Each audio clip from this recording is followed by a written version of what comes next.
All right, hi guys, it's Susie. A lot of people have been asking me about how I get coaches and how I keep them. I just went Diamond a couple weeks ago, and I just want to share with you how I get coaches, how I keep them, and how I get them started right. So bear with me. So first, getting coaches. The first people that I find is I get challengers who are kicking ass, and I invite them to join me, because I want them to share their story and to help others by becoming a coach. And usually when they have such a successful story and a transformation story and they've really enjoyed the program that they're working on, they start to become interested in becoming a coach themselves. So I always reach out to those people first, see if they're on Home Direct, ask them if they want to save a couple $30 every month with that, and then I invite them. If they're not interested in that, I also remind them, like, hey, you're having so much success, why don't you help others by showing them your story and becoming a coach yourself. The second thing for getting coaches, after I reach out to my challengers, I reach out to people who already have a passion for fitness and helping others. I find out, just reach out with connecting every day, usually on Facebook, or just text messaging people. I'll see, hey, you already have a passion for fitness. Have you already thought about coaching? If so, I think this would be great for you, whatever. Number 3 for getting coaches would be if you know anyone that's looking for a job or who constantly complains on Facebook about money.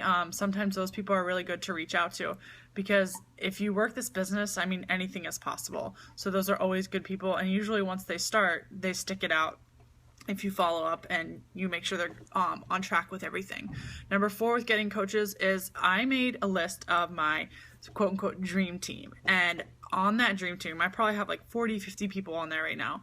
I have gone through and reached out, reconnected with them, followed up on their lives, and then eventually when it comes up, or if I'm ready to invite them, I ask them hey, I think you'd be really good at this. You're already motivated in yourself. You're an inspiration to me, and you probably don't even know it. And then I ask them if they've ever considered becoming a coach themselves. And usually, actually, most of my team, that's how I got them, because they were on my dream team, and I was like, hey, I think you'd be really, really good at this. Have you ever considered it?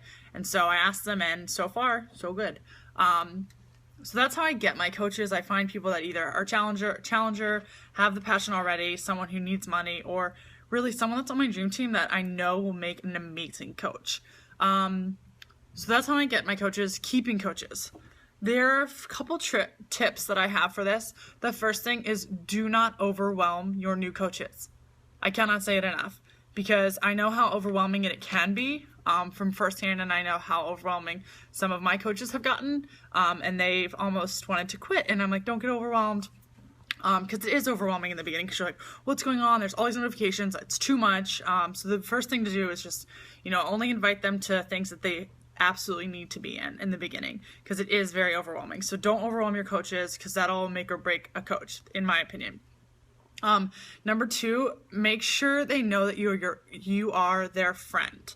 You don't want to come off as their manager, as their boss. You want to show them that you are their friend. You are there to help them succeed on a friend and also as their boss. So if you come off too harsh and you're like, well, this is what you have to do because I'm your boss and I said so, then someone's gonna back off and be like, nah, I'm not really into this, I don't want to do this business.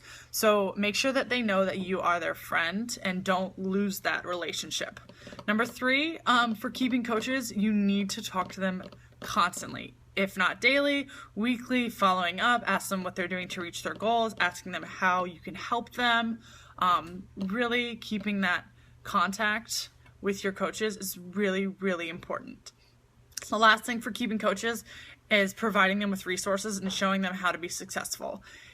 If you're not helping them along the way, they're not going to be successful. They're not going to know what to do. So you need to lead them and show them by example what they should be doing, and give them all the resources they need, give them any help they have or they need, and remind them, I'm here, ask me questions, I'm here to help you. What can I do? How can I help you? Those are my basic tips and tricks on how to get coaches and how to keep coaches. If you have any questions, just shoot me a message. I'd be more than happy to help you. Okay, bye. Have a good day.